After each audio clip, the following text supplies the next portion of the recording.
Mom didn't cry, she didn't yell, she didn't even ask why, she just said, "A backyard? Really, Julia? That's not a real wedding, that's a garden party for poor people." Then she hung up. That's when I knew she wouldn't be coming, not because of illness or timing or some family emergency. She wasn't coming because my wedding, in her eyes, wasn't good enough. It wasn't glamorous. It didn't give her an audience. I sat on the porch for a long time after that call. The cold wood pressed into my legs, the winter air crept through my sweatshirt, and I held the phone like it might still ring, like maybe she'd call back and say she was joking, but the silence settled in heavy and certain. Malik eventually came out with 2 mugs of tea. He didn't ask anything, he didn't need to, he just sat beside me, letting the steam rise between us like quiet understanding. "She said no," I murmured. He nodded. "Because it's in the backyard." I laughed, sharp and tired. "Because it's not a ballroom, no chandeliers, no custom napkins, no tenderloin plated with wine pairings. It doesn't fit the image she had for her daughter's big day." He was quiet for a beat, then said, "She imagined herself in it." That hit me. It was never really about me. She never asked about the lighting I spent months designing, how I wired tiny bulbs into old glass bottles to hang in the trees, or the wildflower beds we planted with our own hands, or why we chose to limit it to 25 people and say our vows in the place we built our life together. "Weeks ago," she asked with a scoff, "you're not doing it potluck style, are you?" She didn't wait for an answer. It's strange how some people reduce a wedding to what it looks like from the outside. Mom didn't care who I was marrying. She cared about the optics, the clothes, the Facebook photos, what her friends would say. She didn't want to be there for the wedding, she wanted to be seen. Still, I sent her a proper invitation, printed, embossed, tied with silk. No RSVP ever came. When it arrived, she sent one text, "Looks like something a homeschooler made." I almost laughed. She forgot I was homeschooled, because of her. What do you do when the person who raised you quietly tells you that your life doesn't measure up? When they show you your most meaningful day isn't even worth a ride across town? You grieve. Then you move on. You hang the lights. You press your dress. You rewrite your vows. And you document it all. The space I held in my mother's world had always been conditional. I was the second daughter, the quiet one, the one in hand-me-downs, the one who didn't make it into all the family photo albums. At Rachel's wedding, the one with the cathedral, the orchestra, the champagne tower, I wasn't a bridesmaid. I wasn't even seated with the family. I stood behind the archway with a clipboard and a headset, making sure the crab cake stayed stocked and the violinist didn't play too early. I remember the cheap flats I wore, and the blisters I got before the first dance. I remember Rachel's dress, it cost more than my degree. I remember Mom adjusting her train with tears in her eyes, like she was sending a queen down the aisle. When I tried to step into a photo, she whispered, "You'll get your turn." But my turn never came. What I got was a list of chores: carry this, check that, don't be in the way, be useful. There's only one photo of me from that entire weekend, blurry, in the background, wiping the cake table. Someone tagged me in it and joked, "The help." I didn't correct them. So when I told Mom I was planning a small wedding, no bridal party, no speeches, just vows and shared bread, she blinked. "Small?" she repeated, like it was a threat. She frowned. "That's disappointing. Don't you want something people will remember?" I did. I wanted something I would remember. I wanted the man I love. I wanted music under an open sky. I wanted warmth and hands passing food, not servers with name tags. But Mom's face made it clear, she thought I'd already failed. Not the wedding, me. A week later, Rachel called. I thought maybe she was reaching out, but instead, she said, "Mom thinks you're sabotaging your own wedding. She says you're afraid of being the center of attention." I let her talk. Then I said, "Thank you," and hung up. They didn't get it. They never had. This wasn't sabotage. It was reclamation. This wedding wasn't a show for my mother. It wasn't a PR moment for our family. It wasn't a photo op for people I barely knew. It was mine. And I wasn't going to plan it like I needed anyone's permission. The morning of my wedding, the sky was gray, but not gloomy. The kind of gray that makes color stand out, makes flowers brighter, makes everything feel more alive. I stood barefoot on the porch, looking out at the mismatched chairs tied with scraps of ribbon, and smiled. It was enough. The wind picked up gently, tugging at the paper lanterns strung between the trees. They swayed without sound. Inside, Claire was steaming my dress, a soft cream gown with pockets, simple and unadorned. She'd sewn it herself. Every stitch was a quiet offering of love.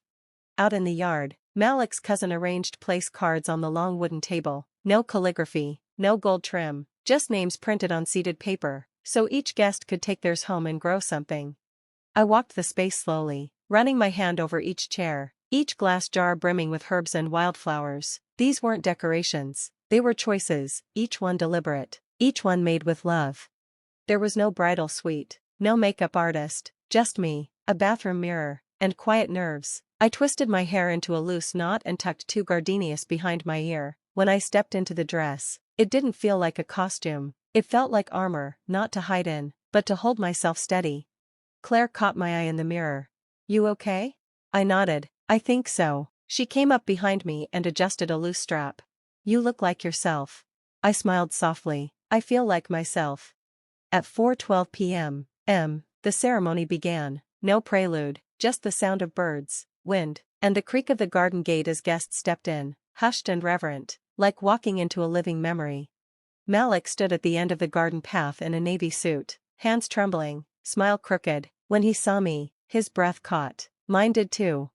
We had no officiant, no script, just our own words, spoken quietly to each other. I don't remember exactly what we said, but I remember how it felt, like standing still after years of rushing, like being truly heard. After we kissed, everyone clapped, not politely, not out of obligation. It was full and real and joyful, my favorite sound. Dinner came from enamel pots, passed down the table family style, no servers, no plated courses, just hands passing bowls, someone humming to Van Morrison on a borrowed speaker, laughter rippling along the ivy-covered fence. When night fell, the lights came on, all those hours of wiring turned into a soft, golden glow. The yard looked like a constellation had come down to rest in the trees. Claire leaned over and whispered, "This looks like a film set," but it didn't. It looked like home. Even as I laughed and danced barefoot on flagstones, I knew, some people would never see this, not in person, not as it was. They wouldn't see the way Malik looked at me during our first dance. They wouldn't hear the toasts from people who knew us. They wouldn't taste the fig cake or the lavender lemonade, or smell the rosemary drifting from the grill. They'd see photos, eventually, but by then, it would be too late. We hadn't planned to share anything online, not right away. But Devon, our friend, and a filmmaker, not a wedding videographer, had offered to capture the day as a gift. She filmed it like a memory, no drone shots, no slow-motion veil tosses, just us, laughing, setting tables, holding hands beneath the lights. 2 weeks later, she sent us a 90-second short film, no voiceover, no captions, just gentle music and small moments. It opened with Malik nervously wiping his palms on his pants, then cut to me tying ribbon around a jar of wildflowers. The last frame showed us dancing barefoot, the lanterns above us glowing like stars pretending to be close. I cried, quietly, alone, watched it 3 times in a row before calling Malik in.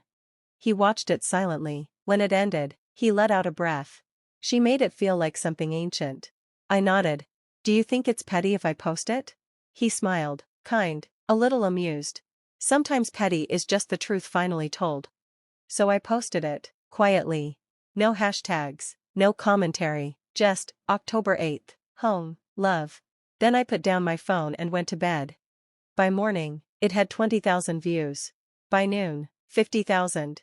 By dinner, a writer from an indie design blog had messaged, "Is this your wedding? Can we feature it?"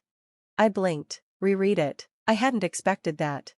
Within a week, the video had been shared by 2 online magazines and featured in a viral article titled, "The Most Beautiful Backyard Wedding You've Ever Seen." I didn't feel vindicated. I felt seen, not by strangers, by people who hadn't rehearsed a version of me they preferred. Then the call started. Rachel first, a voicemail. "Wow," she said, then, "So, why didn't you tell us it was going to look like that?" Then a text from my aunt, "That wedding video is all over my feed. I didn't know it was yours, gorgeous." And finally, my mother. No call, just a single text, "Is this the wedding I wasn't invited to?" I stared at the screen. Technically, she was invited. She just never answered.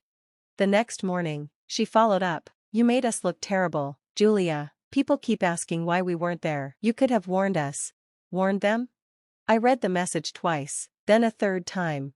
I wasn't sure what upset her more, that the wedding happened without her, or that it was beautiful. This wasn't about hurt feelings, it never was. It was about optics. It had always been about optics. I didn't respond right away. What could I say to someone more wounded by her absence in the photos than in the moment itself? 3 days later, Malik watched the short film again, this time with a glass of wine, sitting quietly long after it ended. "You should let her see it," he said. "Not because she deserves to, but because she clearly doesn't understand what she missed." So I sent a message. "If you want to understand what really happened, come to the studio on Friday at 3 o'clock. You can watch the full footage, nothing edited." She replied 2 hours later. "Fine." She arrived 10 minutes late, wore pearls. Of course she did. She walked into the small documentary studio like she was touring a nonprofit, polite, detached, above it. I didn't offer small talk, no hug. Devon had already set up the screening room, just 2 chairs, a monitor, and silence. The lights dimmed, I pressed play. She sat stiffly, arms folded. I kept an eye on her, waiting for the familiar scoff, the condescending chuckle. But none came. The film had no voiceover, no music, just sound, footsteps on gravel, glasses clinking. A soft laugh from the back row. My voice, trembling through the vows. Malik stumbling slightly, then pausing before saying, "You make me feel like I came home." At minute 12, she shifted in her chair. At 18, she blinked fast. At 20, as we danced beneath lanterns glowing like distant planets, she exhaled like she'd been holding something in for years. When the video ended, I paused the screen on a still shot of the empty yard. Candle stubs, scattered petals, quiet. She said nothing for a long time. Then, finally, "It looked expensive." I waited. She cleared her throat. "And you didn't say it would be like that." I turned to her. My voice was calm. Would it have mattered? She opened her mouth, then closed it again. "I invited you," I said. "You just didn't come." "You didn't make it clear." I cut her off. "I wasn't auditioning for your approval, Mom. I was getting married." She looked away. I didn't rush to fill the silence. When she finally looked back at me, her tone was defensive. "You made us look like we didn't care." I tilted my head. "Did you?" A flicker, barely visible, crossed her face. But she said nothing. I stood, walked to the door, and opened it. "Thanks for coming." She hesitated, sat back down for half a second, then stood. "I didn't know it would be beautiful," she said. I didn't flinch. "That's the point, you didn't care to find out." She didn't hug me on her way out. I didn't expect her to. But when the door clicked shut behind her, something shifted. Not closure. Not healing. Just clarity. I didn't hear from her after that. No apology, no explanation. Just silence. I didn't go to Thanksgiving. Didn't get invited to Christmas. No dramatic fallout. No final conversation. Just distance that hardened into erasure. And I was fine. Not movie ending fine. But real fine. The kind where you stop standing at a locked door, hoping it will open. The kind where you turn around and walk toward your own life. I poured myself into work, into Malik, into the world we were still building. The full wedding film was picked up by a small arts collective in Seattle. They featured it in a gallery series called Intimate Architecture. We flew in for the opening. People cried while watching it. A couple asked if we were actors. I smiled. No, just a woman who got married in her backyard, because that's where her life actually started. 6 months passed. One afternoon, I came home to find a small package on our porch. No return address. Just my name, in cursive I recognized instantly. Inside was a photo, Rachel's wedding, one I'd never seen before. I was in the background, holding a tray of champagne flutes. My face turned slightly, focused on something off camera, almost invisible.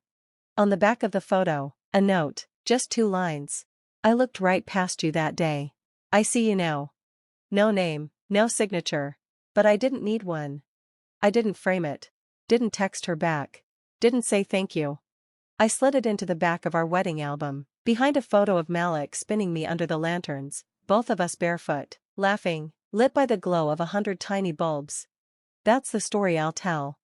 If someone asks about our wedding, I'll say we did it our way. That we planted wildflowers where people expected roses. That we served dinner by hand, not on a timeline. That we danced on gravel under a paper moon. And that we invited everyone who mattered, even the ones who didn't show up. Because in the end, a wedding isn't defined by who attends. It's defined by who stays. And when I look at those photos now, I don't see what's missing. I see what we built. And I see us, whole, present, enough.